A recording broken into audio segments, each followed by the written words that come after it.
তুই যে কামটা করছস একদম ফাটাই দিছস বেটা। আজকে আরিফ ভাইয়ের বাসায় পার্টি আছে বুঝছস, যাইস কিন্তু।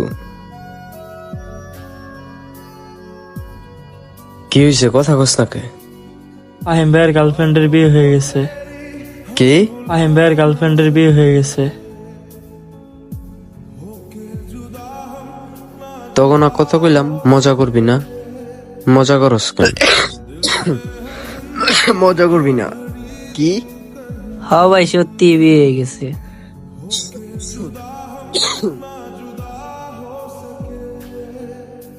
এই তোরা যা এখন এখান থেকে, এই যা।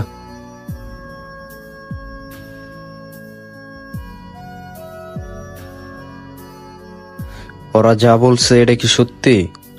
হ্যাঁ সত্যি, বুধবারে ওর সাথে আমার শেষ দেখা হয়েছিল, কিন্তু আমি বুঝতে পারিনি ওই দেখা করার কথা বলছিল। আমিও দেখা করছি। বৃহস্পতিবারে ওর গায়ের হলুদ, শুক্রবারে ওর বিয়ে, কিন্তু একবারও জানাই নাই। এই মাইয়া মানুষ আমার বন্ধুরে কষ্ট দিয়ে দিছে। আমি এই জন্যই ভালোবাসায় আবেগে জড়াই না। মাইয়া মানুষ কষ্ট দেয়। ওই যে আবির ছিল না আমাদের সাথে, ওর গার্লফ্রেন্ডের বিয়ে হয়ে যাওয়ার পর পাগল হয়ে গেছে। এখন তোরেও ছেড়ে গেছে তোর গার্লফ্রেন্ড।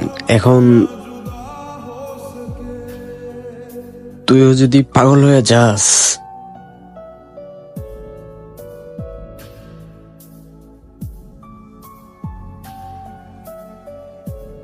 আমি কিভাবে কি করুম?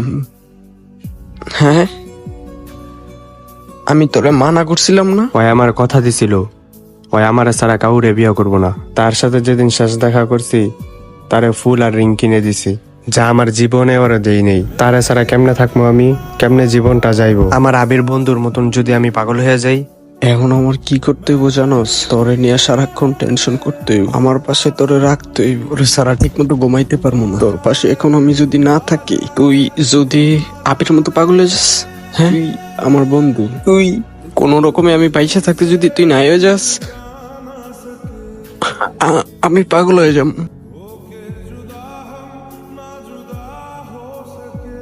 তোরে নিয়ে আমি পাহাড়ে যাব, পাহাড়ে। চল।